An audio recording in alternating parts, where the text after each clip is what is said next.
In this video, I will give you some tips and tricks, things I wish I knew before starting out in macro photography that have helped me over the years. If you are new to macro photography, they might help you start off and hit the ground running. If you're a veteran macro photographer, they might even give you some new ideas and you could use them into your own photography style. Never hurts to have another point of view. So, let's get into it.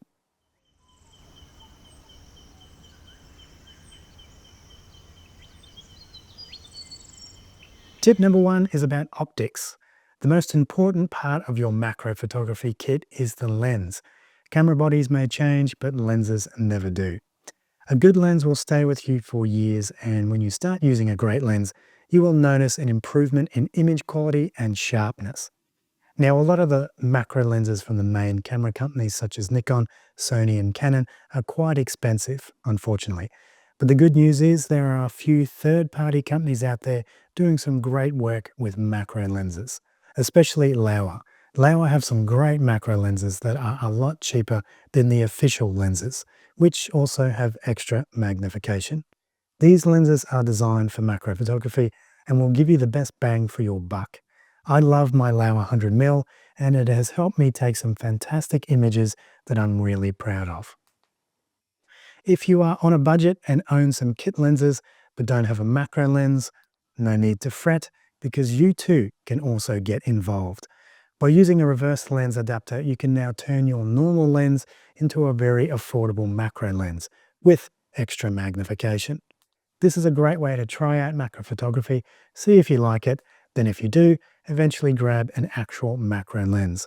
Why break the bank on something you might not use? A reverse lens adapter is cheap as chips and a great way to dabble with some close-up photography. Tip number two is to scale down your kit. When I first started doing macro photography, I had extension tubes and brackets holding lights and cages and all sorts of things. And in all honesty, it kind of sucked. So I scaled it down to only what I needed. And that was a camera, a lens, a flash, and a diffuser. The smaller, the better. You don't need a lot of gear, but if you scale everything down, it will make it a much more enjoyable experience. You can still get great results without all of these unnecessary peripheries. Tip number three is to know your flash. Using a flash is critical for macro photography, so understanding how it works will help you in capturing those perfectly lit images. Not all flashes are the same and many have different output levels, but what I'd suggest is to get to know yours intimately. See what it looks like at max power, see what it looks like at minimum power. Now see what it looks like when you have a diffuser attached. It might sound simple, but mastering your equipment can only work wonders in your photos. Tip number four, and this might be controversial, and that is to always use the same settings. With my macro photography, I never change the camera settings. Keeping the settings the same means I can completely focus on my subject and composition. The settings I use in all of my photos are f11 to f16, a shutter of 1/200, and an ISO of 250. Macro lenses are designed to be pushed to the higher f-stop, so don't worry too much about pushing it over f14. By keeping the settings the same, all I need to do is to adjust my flash output. And because I understand my flash, I know exactly what I need in certain situations. Now, these settings are just a suggestion. Of course, you can adapt them to your own style, but they will help you achieve those sharp and lovely images you've always wanted. I've also done a video about the ultimate macro settings guide, which you can see here. Perfect for beginners or those of you that want to maybe add some new things to your macro game. I'd highly recommend checking it out to understand some basics in macro photography. I had a great time putting it together and like sharing the knowledge along, so why not have a look-see. Tip number five, it's all about the eyes.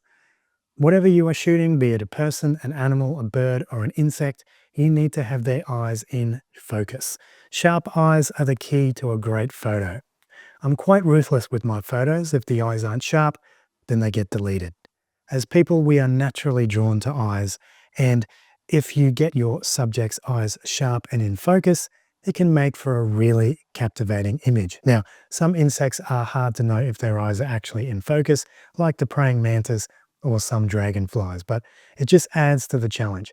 If you were going to take one thing away from this video, it would be to make sure your insect eyes are sharp and in focus.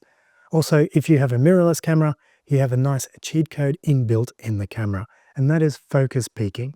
When shooting in manual focus, the camera will show and tell you which parts of your image are in focus, making it very easy to get those little peepers nice and sharp. This is a feature which is made for macro photography. Tip number 6, composition. Now, I love an extreme close-up portrait of an insect as much as the next guy, but it doesn't really tell you much about your subject, their behavior, their personality, or the environment they live in. Utilizing the environment your subject is in can help create captivating images that tell a story or show off their behavior or personality. Work on your framing, use leading lines, use negative spaces. Try something different and shoot wide, shoot mid-shots and close-ups. The goal here is to showcase your subject, their behavior, and the environment. They may be insects, but they also have a story to tell. This is also a great chance to try out some different techniques. I love negative space in my macro photography. I think it's a simple way to show scale. Leading lines are as well. See how this curled up leaf leads you to the hiding spider? Nature has so many compositions that are just ready to be captured, and it's up to you to make use of them. Tip number 7, and this is a simple one, slow down. That's right, slow down. The point of slowing down with macro photography is to pay attention to your surroundings. Look around, listen to any insect noises, and really get a feel for the area. It may sound a little woo-woo, but if you stop and pay attention, you will begin to see and hear details you would have normally missed. Macro photography is great for this. It helps focus your attention on those little things. I personally find it a great way to get out of my head and into something more meaningful. Slow down and take it all in. There's insects out there waiting for their portraits to be taken.